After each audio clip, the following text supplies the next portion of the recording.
Was the depths of a pretty serious economic depression. There was widespread unemployment. There were fairly violent labor disputes going on in various parts of the country. And, says Columbia University history professor Eric Foner, the country was still feeling the aftershocks of the Civil War, which had ended only 11 years before. There was still violence in the South, which had existed since the Civil War because of white supremacists' opposition to the giving of citizenship rights to the former slaves. So it was not a tranquil year, that's for sure. 1876 was also a presidential election year. And all of these issues, plus the rampant corruption in the administration of outgoing President Ulysses S. Grant, would factor into the contest.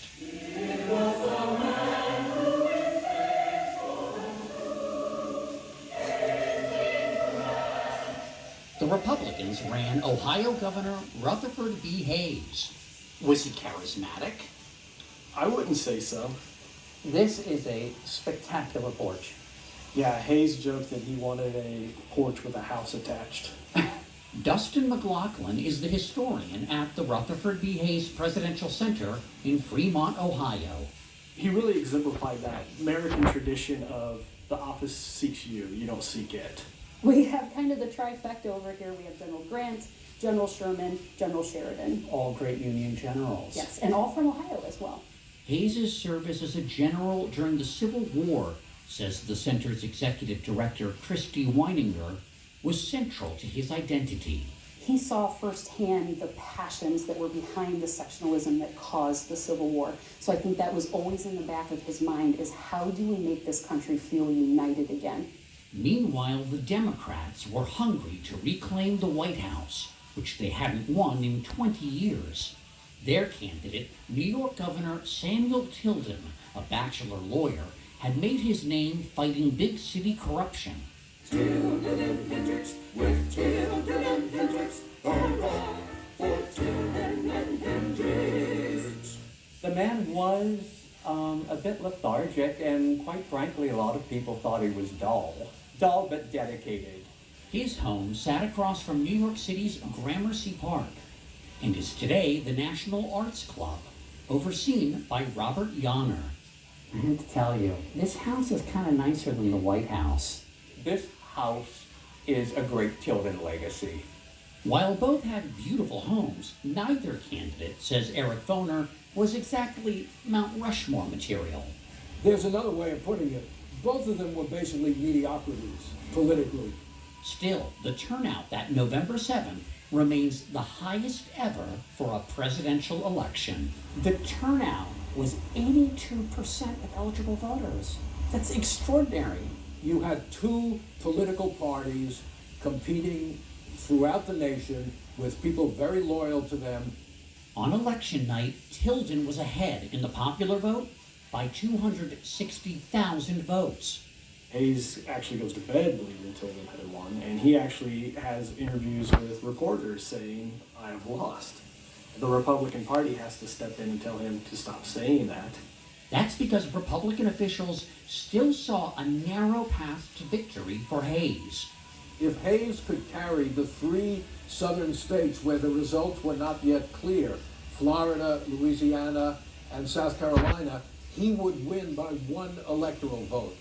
And they just issued a statement.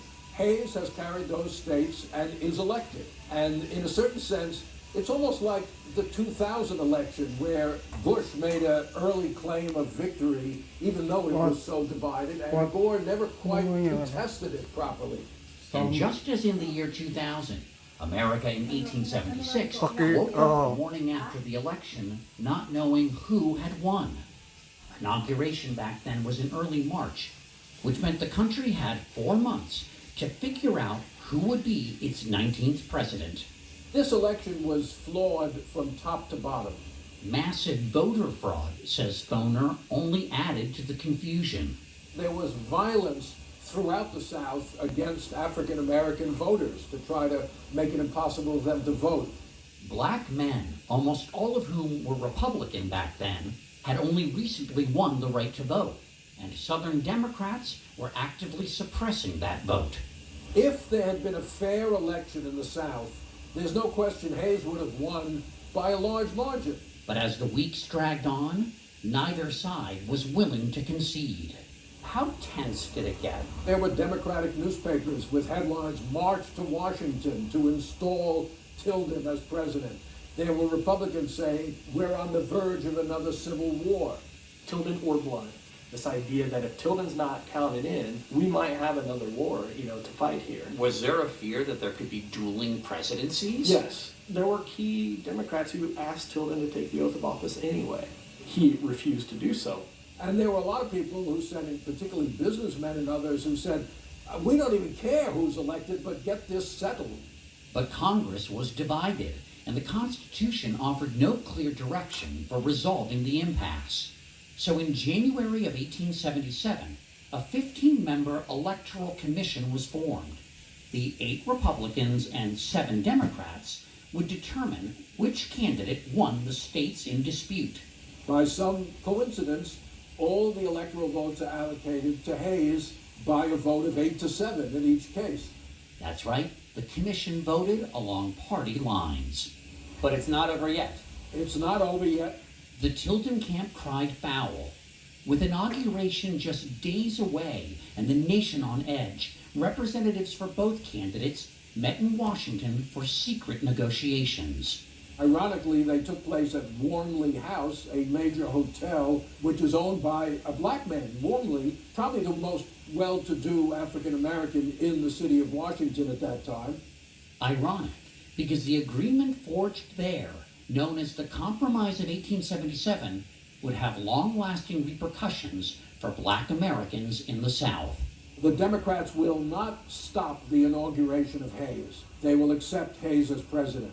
Hayes will end the remaining Reconstruction. In other words, the Republicans get the White House. The Democrats effectively regain control of the American South. No more federal protection of the rights of recently freed African Americans. The Democrats promise they will respect the basic rights of the former slaves, which they do not do. Rutherford B. Hayes was certified as president on March 2, 1877. Samuel Tilden accepted the decision. 3 days later, Hayes was inaugurated in a peaceful transfer of power. I think if either Hayes or Tilden had been of the personality that was very aggressive, that was very intense, really wanted this presidency for very selfish reasons, I think the whole tenor would have changed. Today, says Christy Weininger, President Hayes is remembered less for what he did during his single term in office than for the election that threatened, once again, to tear apart the country. Are visitors bringing up the election of 1876 more? They're very interested in how divisive the country was then. And somehow knowing that we've been there before and survived, I think gives some comfort and some hope to people.